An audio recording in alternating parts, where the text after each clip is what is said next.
Welcome to Living and Dying, the program that brings you news and information about the people and the activities of Brattleboro Area Hospice. Today, it's a couple days before Thanksgiving, as this first winter storm is coming through, lovely wintry mix on its way. And it's a time of giving thanks, and it's a time of family gatherings, and it's a time for giving back to the community in many different ways. And appropriately, we have with us today Andrea Livermore, who is Development Director for Brattleboro Area Hospice. Welcome, Andrea. Thank you. It's great to be here. Thank you.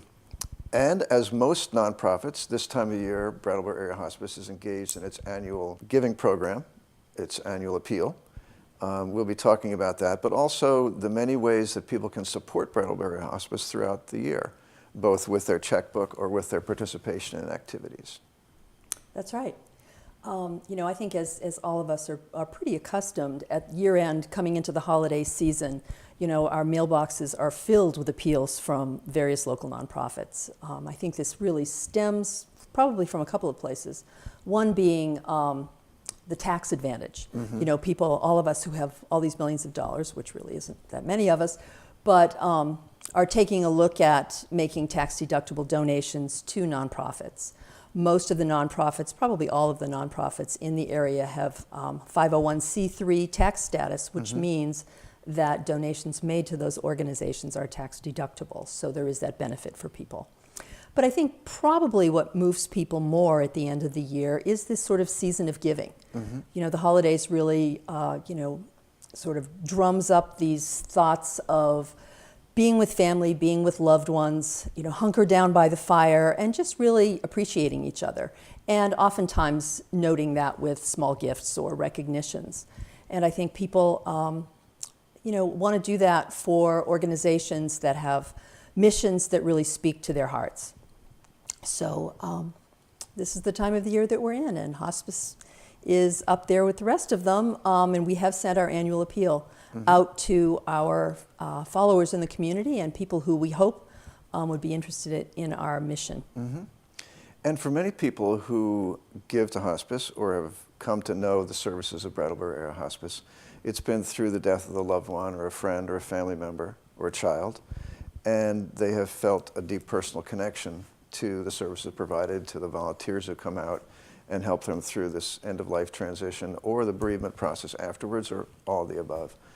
And there's also, I think, a larger sense in which all of us in Windham County are offered help, assistance, education, a friend to go through this awareness of death and dying. And as we were saying beforehand, there's a lot of ways to put this. No one gets out of this alive. Living is fatal. It's a reality, and yet most of us tend to push it away. And I think one of the really fundamental things that Brattleboro Area Hospice does for the entire community of all ages, no matter what our situations, is offer opportunities for having this conversation. And I've been hearing about something called the Death Cafe. Mm-hmm. What is that all about? Well, the Death Cafe is a movement that really originated in Europe. And what a Death Cafe really is, it's a gathering of people, usually over some sort of yummy cake or something else sweet, and tea or some kind of drink, but it's sort of a comfort food kind of addition.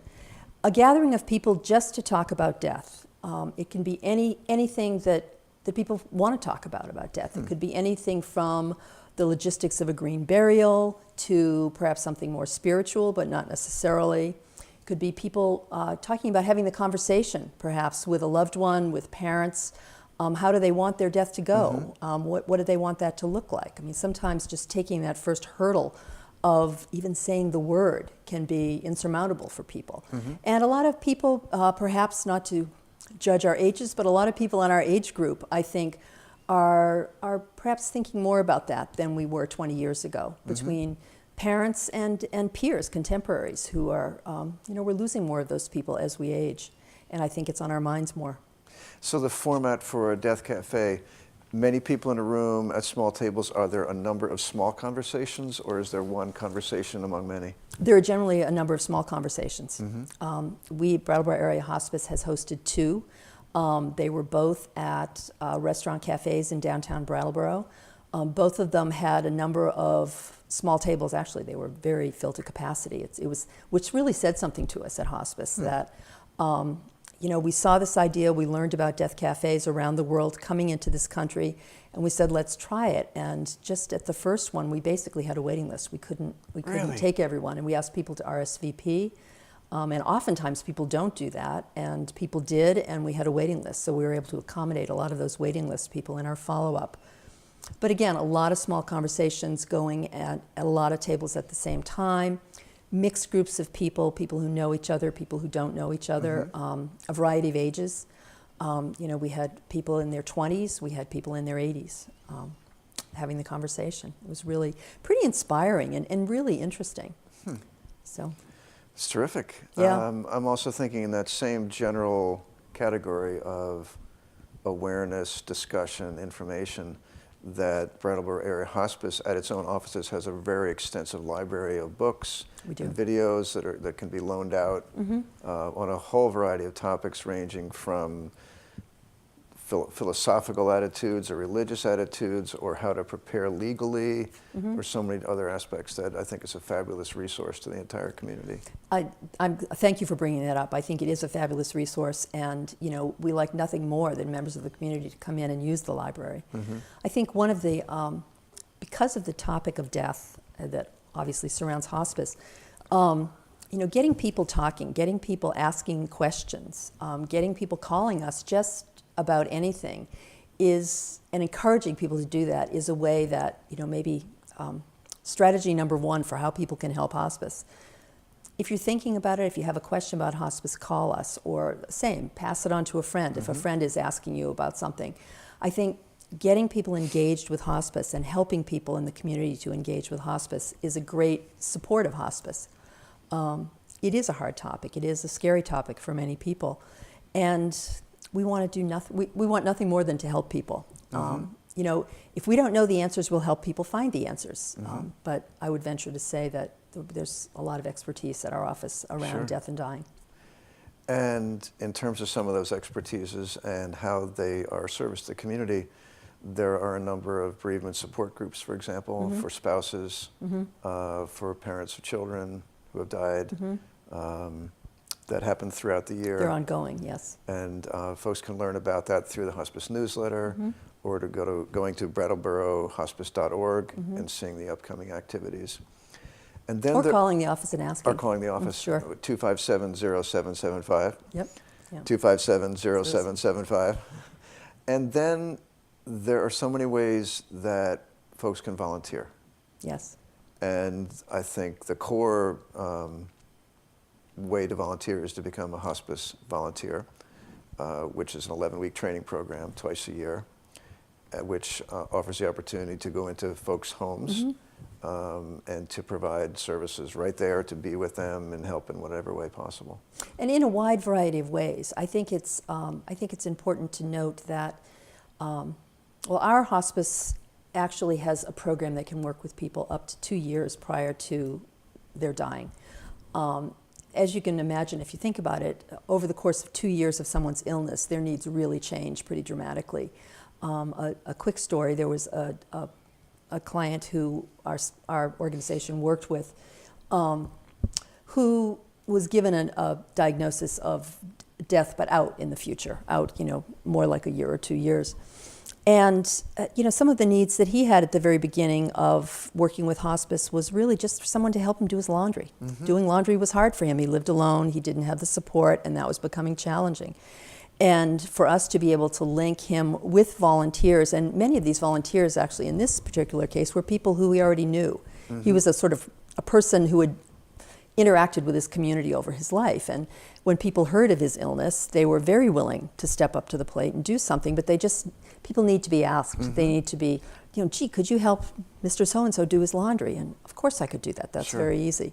So the types of, it's not always holding someone's hand at their bedside. It could be a wide variety of things to support the individual who's dying as well as the family.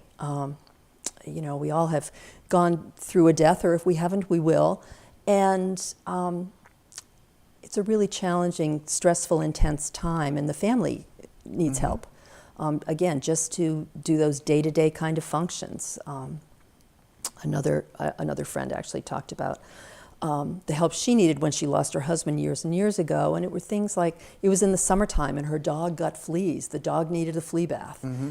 Somebody helped and gave the dog a flea bath. You know, things that are that simple every day but make a huge difference for people. So, you know, as a hospice volunteer, you're just a real sort of community support friend and help. Mm-hmm. I'm glad you brought that up, because we've talked about that in the past, how people have a notion that hospice care in the home, for example, is only during the last period of life, in maybe a month, maybe 2 or 3 months, or even a week or something, right there during the crisis. Whereas it's possible to have volunteers coming in for up to 2 years, given a longer prognosis, during which time the client can also be undergoing curative treatments. So there's no element of giving up, as they say, and it's a different experience then for the volunteers too. So I think that is a great point, that volunteers will not necessarily be thrown into a situation that they're not prepared to handle or that they don't want, because the coordinators will work with volunteers who are willing to do something to match what they're willing to do with the needs of the client in a perfect way. That's true. That's true. And I think one of the nice things about volunteers getting involved earlier, it allows the volunteers and the family and the client to establish a relationship. So they really, which makes, you know, the final period of time much more meaningful and comfortable, because there's not a stranger in the room. There's someone who you've had an ongoing relationship with, you've talked with, you know, and it just is really a much nicer way for it to go. And speaking of volunteer opportunities, if someone wants to help hospice in some way, what about Experience Goods? What about the retail store? Experience Goods, I'm glad you asked. Experience Goods, and people may or may not know, Experience Goods is the hospice thrift store. Experience Goods, profits from Experience Goods funds about 65, or last year, funded about 65% of the hospice operating budget. That's it's huge. A tremendous resource for making hospice possible. And I'll also drop in at this point, for people who don't know it, all of Hospice Services are free of charge to anyone in the community. So we operate completely on the money that we raise through Experience Goods, as well as by people making donations. Experience Goods, people can volunteer there in a wide variety of ways. We have regular volunteers who run the cash register or work with the inventory. There's a lot of inventory that moves through Experience Goods on a day-to-day, week-to-week basis. People can come in with a regular schedule and work in that way.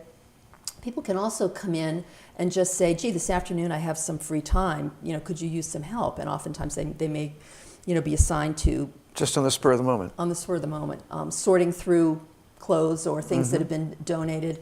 You know, I think ideally the shop would like to know when people are coming, but oftentimes there are things for people to do in that kind of spur of the moment. The other thing that I think it's important to point out is people donating to Experience Goods is also donating good used clothing, housewares, also makes a donation to hospice. You know, Experience Goods doesn't have things to sell to make profits unless we have inventory. So, you know, it brings the inventory into the organization to sell. It also recycles things. There's a lot of really, you know, great clothing and housewares that move through and go from one home to another, which is nice. It keeps things out of the landfill as well. So sure, with the giving season coming up, it's also a great place to do some holiday shopping. It's true, it is. And I'll tell you, honestly, the things that appeal to me there are, part of their appeal is that they're not only useful, but they have some character, and they've been used before, and they have some life to them rather than something that's plastic and just off the shelf. Right. Another thing related to Experience Goods, the beginning of November, we had held our second annual auction. And it was a fundraising auction. It was tremendously successful. We raised in the end, over $30,000 to support the organization. The clear majority of the goods that were auctioned off were donations from people in the community. So, and we heard, I think, more than once, well, I didn't really want to take this to the shop. This is a little more special than the shop, but whatever that means. But people actually brought it for the auction. I mean, we had great stuff, a lot of antiques, and again, things with character, but really unique kind of There are kind some of very items. special things at Experience Goods. Yeah. So And you have to people go repeatedly because you have to be there's always regular. new stuff coming in. That's right.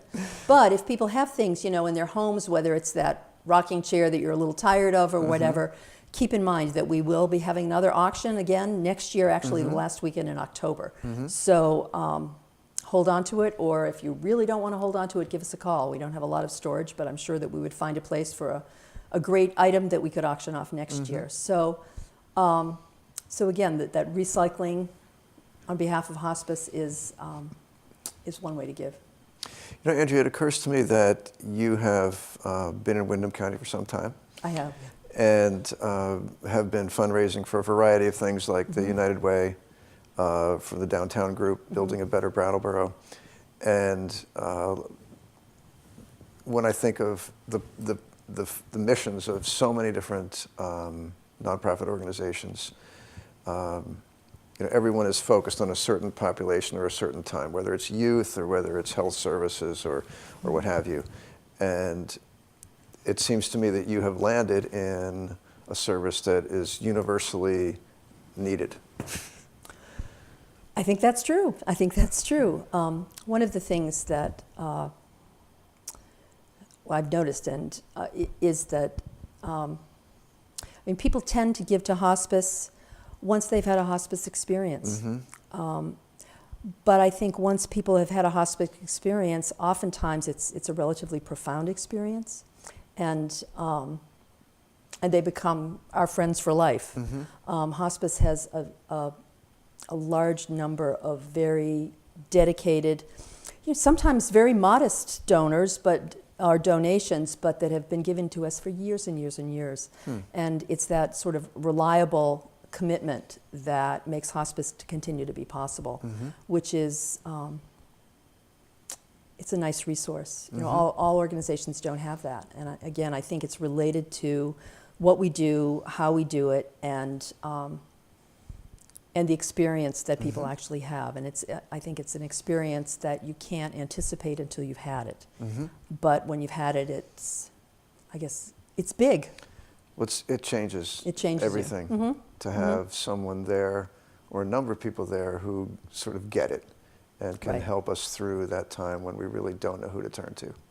I think the getting it is it exactly. And again, you don't know what that means until you're in it, and you need someone that you can really just sort of in your heart know that they understand and give you that kind of confidence or that kind of strength when you really need it. And I think that's what hospice does. And there's something else that's sort of invisible or behind the scenes, or it's the iceberg that's not visible, is when that volunteer shows up at the door. It's not just one person arriving at that moment. There's an entire supporting organization behind that person who has trained them and supports them through that work. I think of the marvelous old two-story Victorian on Canal Street where hospice has its offices. And there's the printer and the phone and the computers, and all that stuff is necessary to put that volunteer in front of that door, in front of that client, wherever it happens to be. And there's a need to support that. And I think that's a really huge part of the picture, and we need to understand that. Right. It's people oftentimes, I think, thinks that, it's volunteer-based. Volunteers don't cost anything. Exactly. And it's, if you've been in nonprofit management, and you really give it some thought, volunteers really need to be prepared and need to be trained and need to be supported. And as an organization, you can't just, say, here. You don't want to turn someone loose. That's right. If they're not prepared, especially for such a delicate situation. Right. So that when someone calls Brattleboro Area Hospice, 257-0775, and is looking for a volunteer or volunteers for a particular situation, there's a vetting process, there's a screening, there's a matchmaking that goes on behind the scenes that produces the right sort of choices for people who would be appropriate for that. And I think matchmaking is a great way of putting it. I'll mention just a few other off the top of my head examples. We have a volunteer who actually does the layout for our newsletter, which is a great cost savings for the organization. She does a great job, and we really appreciate that. We have a volunteer who really kind of is the keeper of the Memorial Garden at Living Memorial Park. If people haven't gone there, I would really encourage them to go there. In June, generally at the beginning of June, we have our annual Service of Remembrance, which is a lovely time for people to just go and remember someone who has passed away in this recent year or so past. But it's a beautiful garden. Again, a beautiful garden needs someone to take care of it, and in order to keep it beautiful, and we have a volunteer who does that. And those are just two examples of a wide array of volunteer opportunities that we have at hospice. So it's not as simple or doesn't have to be exclusively being a hospice care volunteer or a bereavement volunteer. We didn't mention bereavement. Hospice has bereavement volunteers, which is a little unique. I think we have the largest bereavement program, perhaps in the state of Vermont. Bereavement volunteers being people who will spend time with those people after they've lost someone and are going through that period of time, which again, it's a huge and challenging time. It's a time of tremendous change, and to have someone who's trained and who'll be there for you is a lovely gift. It also occurs to me when you mention the garden that someone may have an interest in providing some kind of volunteer help for Brattleboro Area Hospice, but doesn't quite match up with everything that's there. There's no reason not to call and tell about what are your skills, what Could are I your do this talents, for you? what is your interest, because it might Really? be something to create a whole new realm that hasn't been approached yet. And I'm sure that's happened in the past, and we would love to hear from them. So we've talked about all those ways to volunteer. There's the simplest way to write a check to Brattleboro Area Hospice. There is. There are also methods for leaving a bequest.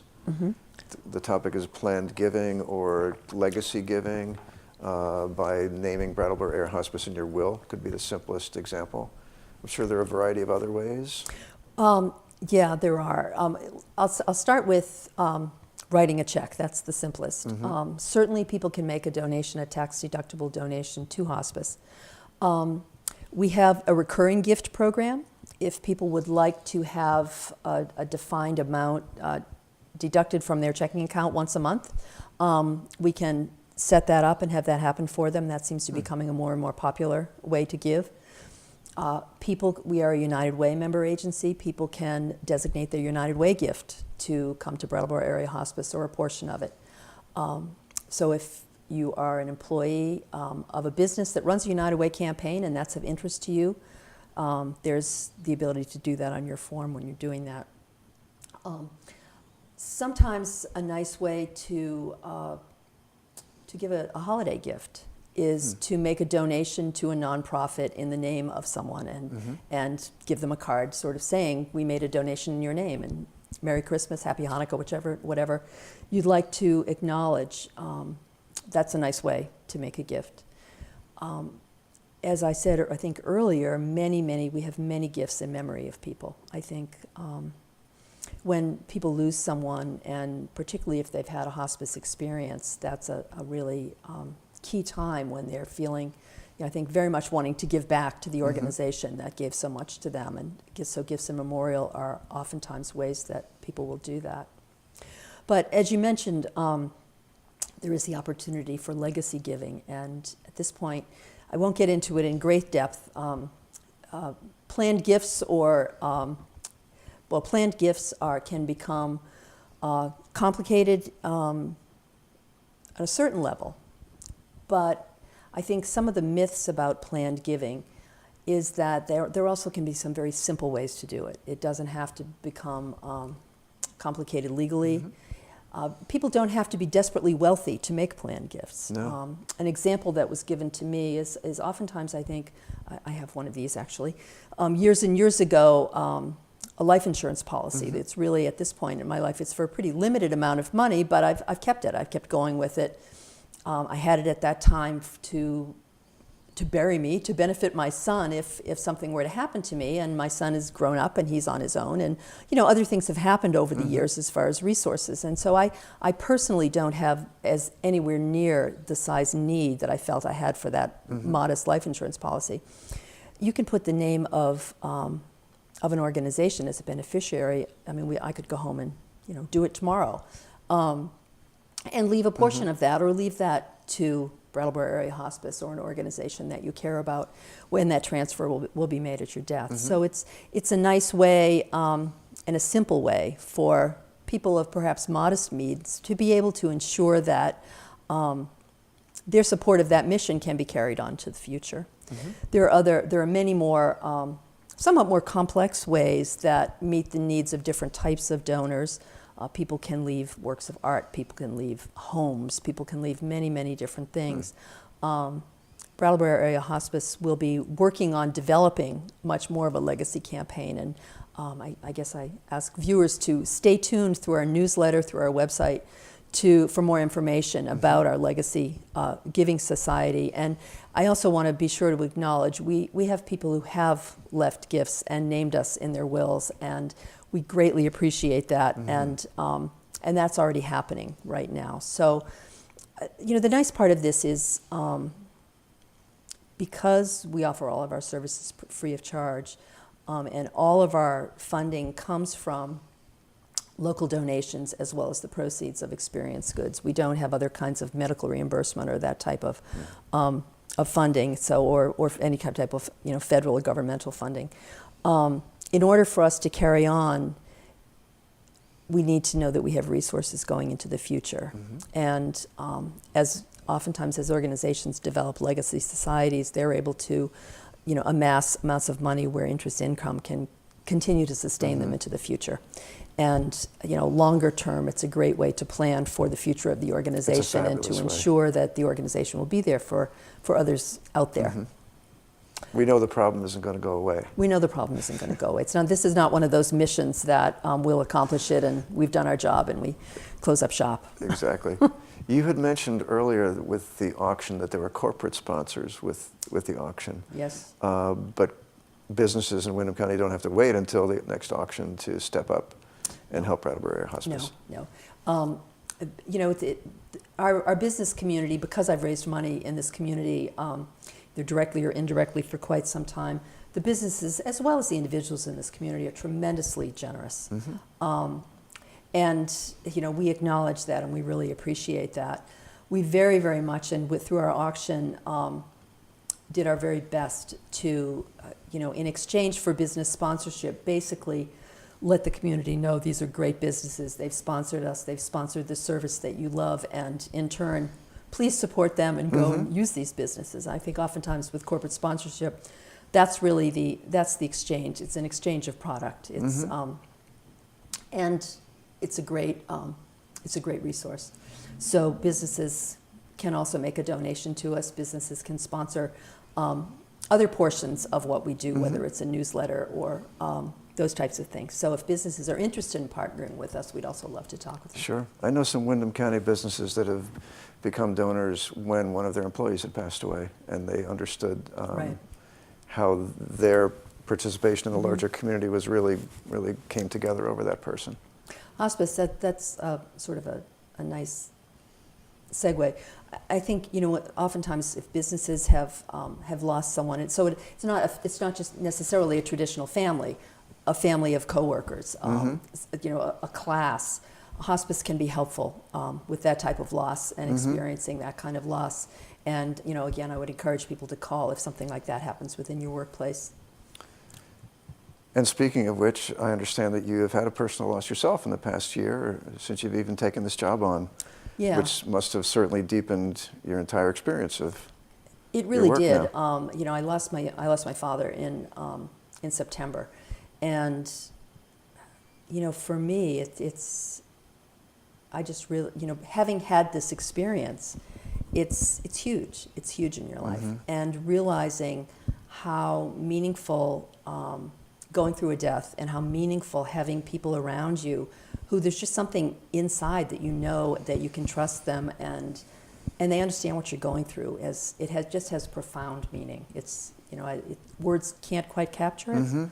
But I have to say, I think it feels somewhat of a gift that my father gave to me. I want to say thanks, Dad, for helping me with this job. I was able to have that experience of going through his dying. We talked a little bit before that it seems in the hospice world, people will ask, was it a good death? And prior to working here, or prior to going through my father's death, I never really thought about a good death. I guess I was of the masses that look at death as being the end, and it's the end, how can that be good? But in fact, I think going through someone's passing with them, for myself, there was just an exchange. There was something that happened that was really big and that was really meaningful for me. And I feel so fortunate to have been able to do that with him. And I understand much more how important hospice is. I understand that, when people talk about death being part of life, I get it now.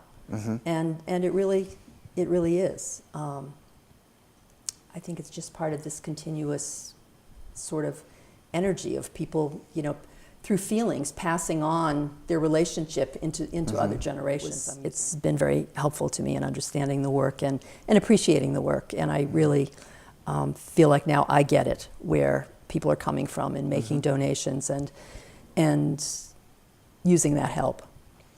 Well, as you said, it's hard to find the words for it sometimes, but today we've tried to find the words for what it is that Brattleboro Area Hospice does and the services it provides to Windham County, and why we're hoping that Windham County will continue to support and sustain Brattleboro Area Hospice, to continue to provide help for families who are undergoing this transition that all of us are going to go through at some point or other. So Andrea Livermore, thank you very much for coming in today. Thank you. And thank you for joining us. My name is Richard Ewald. I'm a hospice volunteer. Please join us again next time.